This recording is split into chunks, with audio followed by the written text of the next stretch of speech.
Saturday night, 11 p.m., and you just got a notification from your Noiseware that there's some really loud music in your home. What do you do? In today's video, we are going to be sharing with you our framework on how you can look out for red flags and prevent this so that it doesn't ruin your Saturday nights or any other day. Let's talk about it.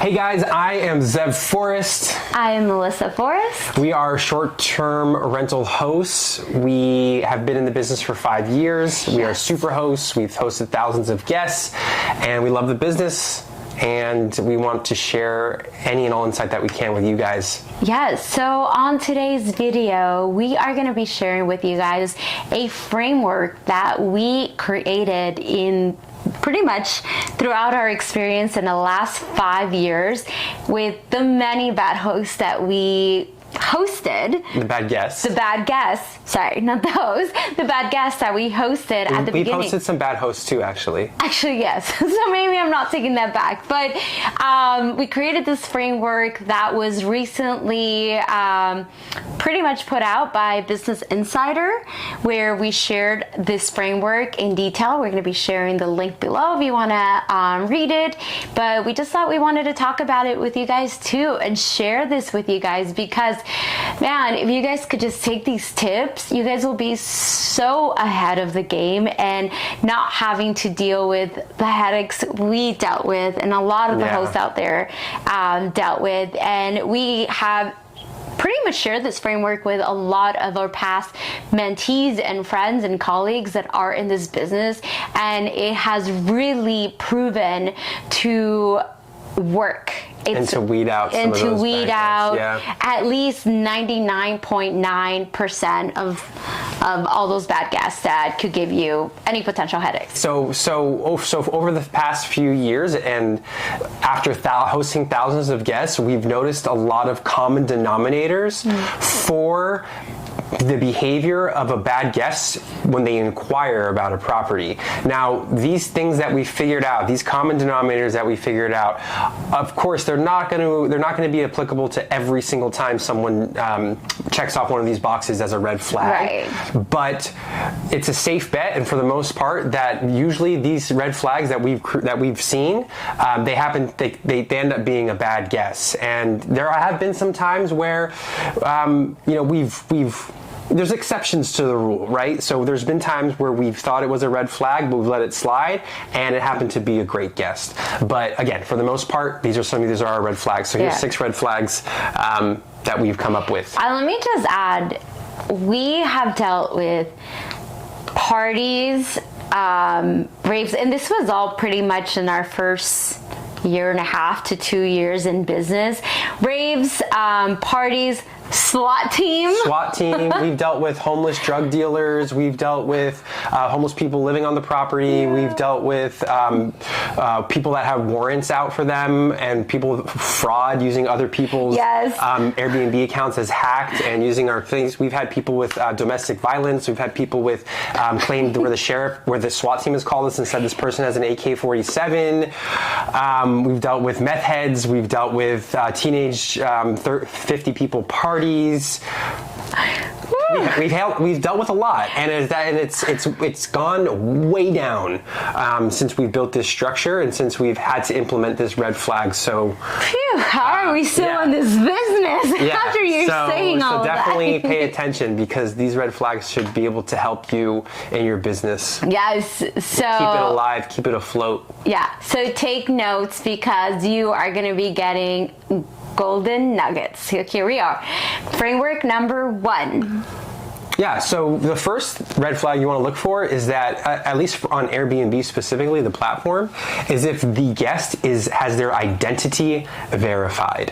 What does that mean? So what that means is that when you first get an inquiry from a guest and you click on their profile just to see a little bit more about them.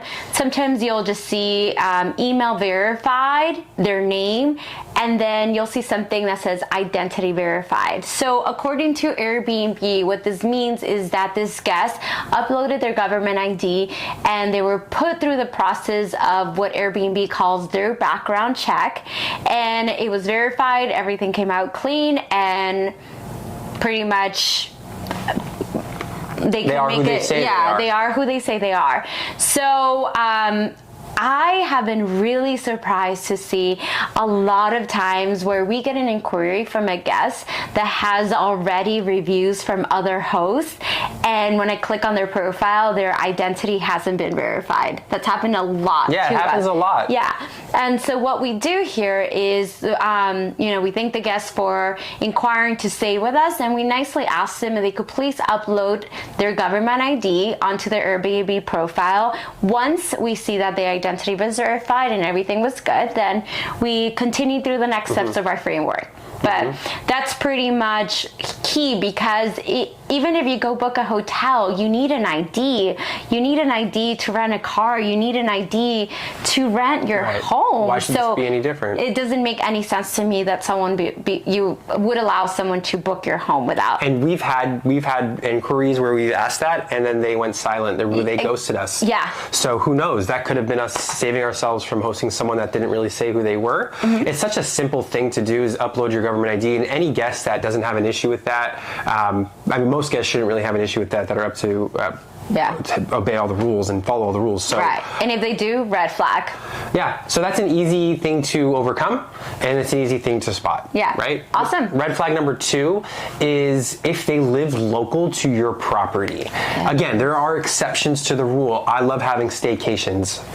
I've rented properties locally to us as well, right? Yeah. But for the most part, if a guest reaches out to rent your home or your property and they live in the same exact city, it could be a red flag. Yeah. Why is that? So if someone, let's just say in this example, you have an Airbnb, it's in LA, and you get a booking inquiry from someone that lives in LA, right?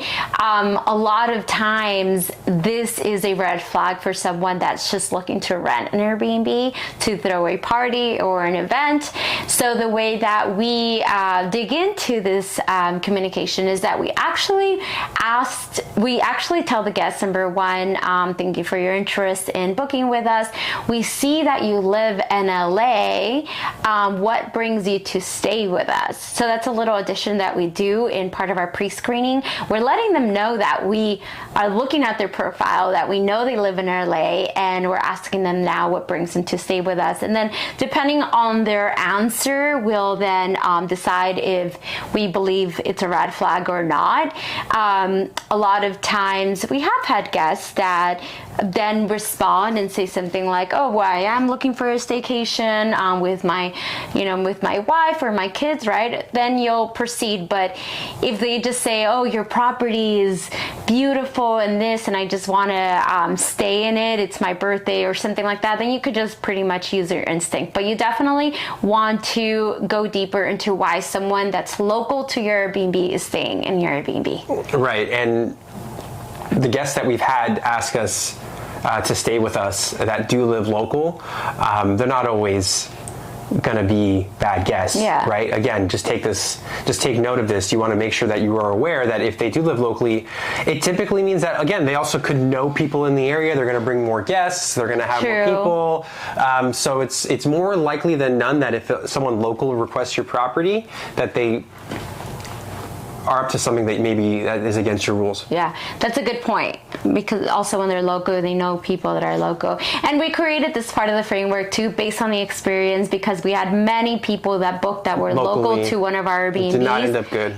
And there were like parties and whatnot. This is just our experience. If you guys have had people locally that stayed with you, and the majority of them or all of them have been great, please tell us, and please share with us what you've learned from that as well. Yeah, awesome. So framework number 3. Yeah, red flag number 3 is if they reach out and their grammar and their spelling is horrible. Yes. This has been something for us that was also a common denominator for a pretty bad guess. I don't know why. 100% of the time. I don't know why this correlates, but this has been something that we've studied that's like, okay, Grammar. all these bad guests, the grammar has been bad.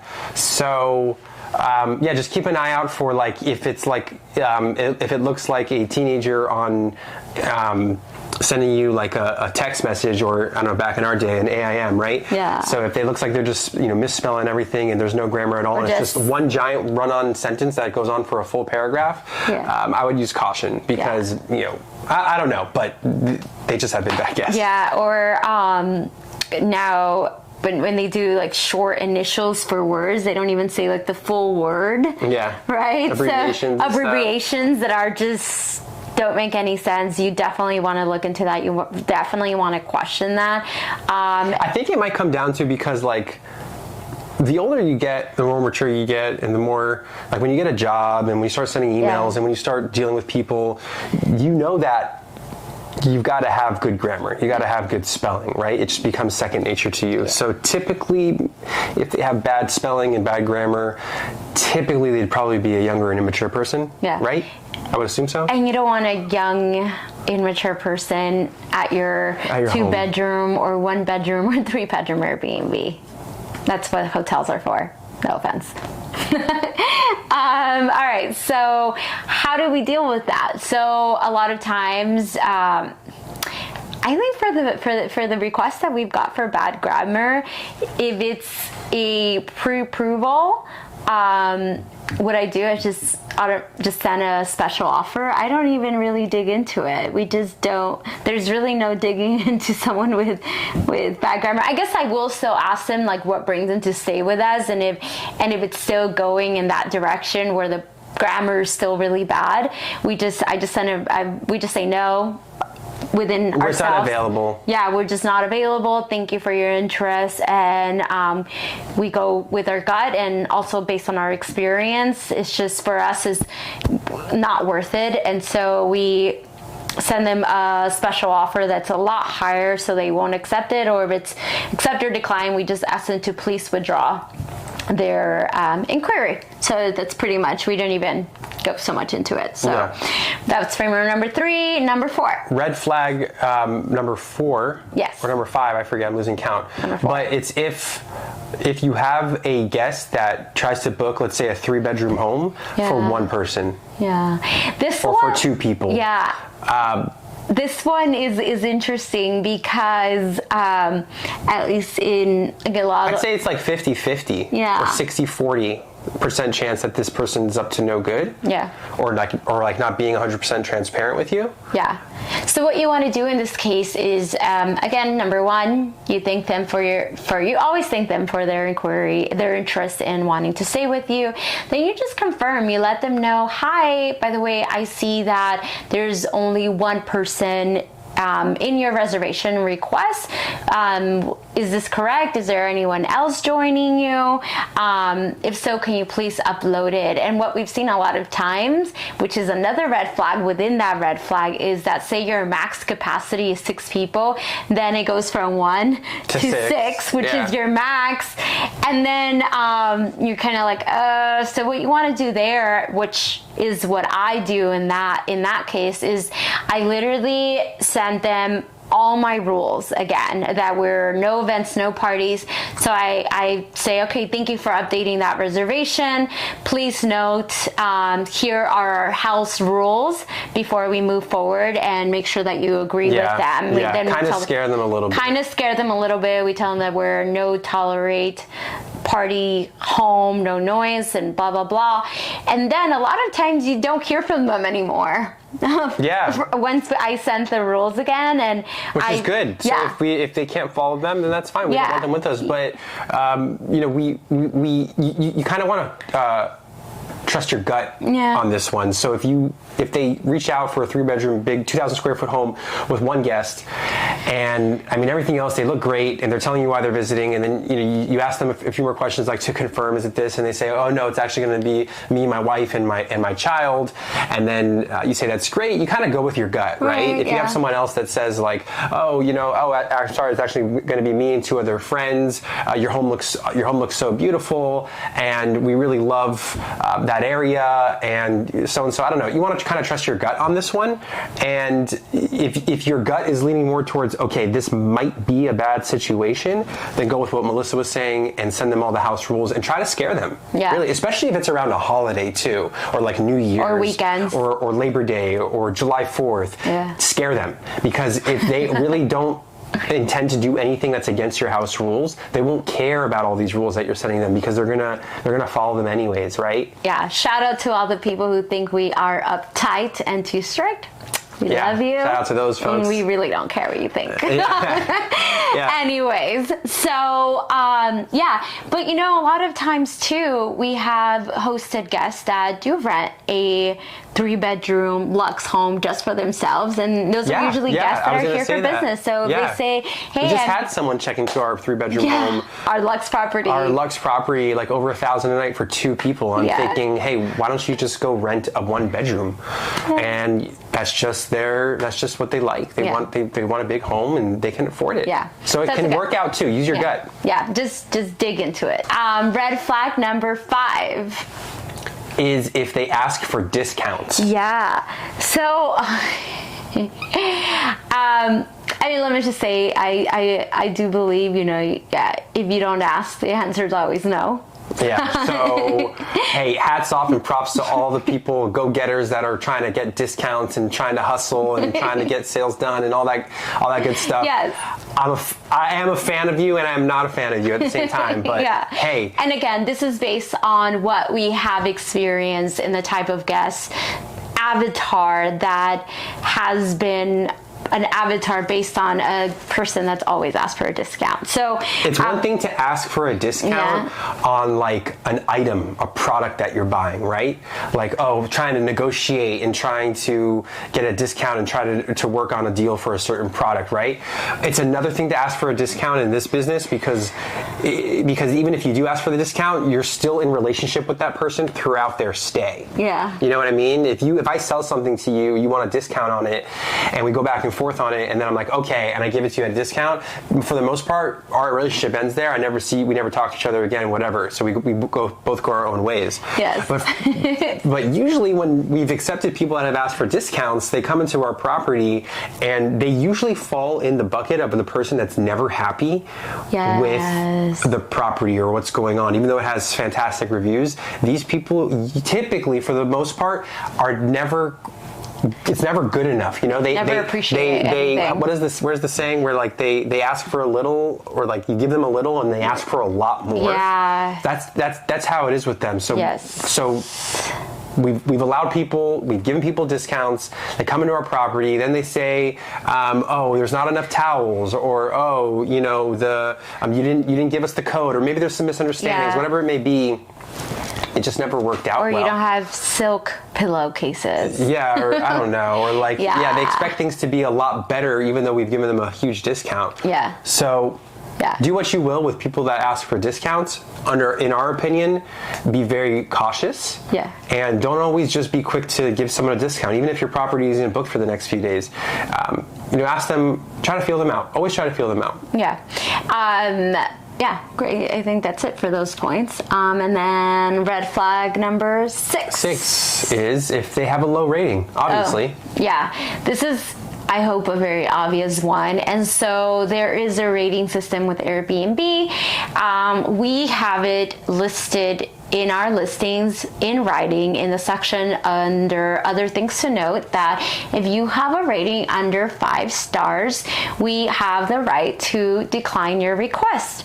And again, the reason is, and we always go deeper into that, and we've made a lot of exceptions for wonderful guests that have a 4.5, but we typically never go below that, a 4.5. Yeah. It's kind of hard to get below 4.5 as a guest. Yeah, I mean, this is a trust system. I like to trust what other hosts have written about this person, and there's always a breakdown, cleanliness, observance of the rules, communications, check-in. I'm not sure if I'm probably missing another one, but if any of those are low, it's probably someone you don't really want to host in your home in the first place, and you just get to decide if, I mean, gets to be your decision. We just don't go below a 4.5. If it is a 4.5, then we tell them, hi,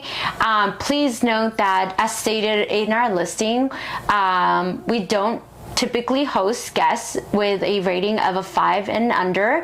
Under 5. Yeah, under 5, and we see that your rating is a 4.5. May you please let us know what's happened in the past. So we give them a chance to explain their story, and then we make a decision based on that. But we're just upfront with our communication, and we tell them that we know this is our rating, and then we decide from there. And a lot of times it's just they just say, hey, this is an incident that happened, and tell us a story, and then we move forward or not. Simple. Yeah, so share with us any red flags that you guys might have.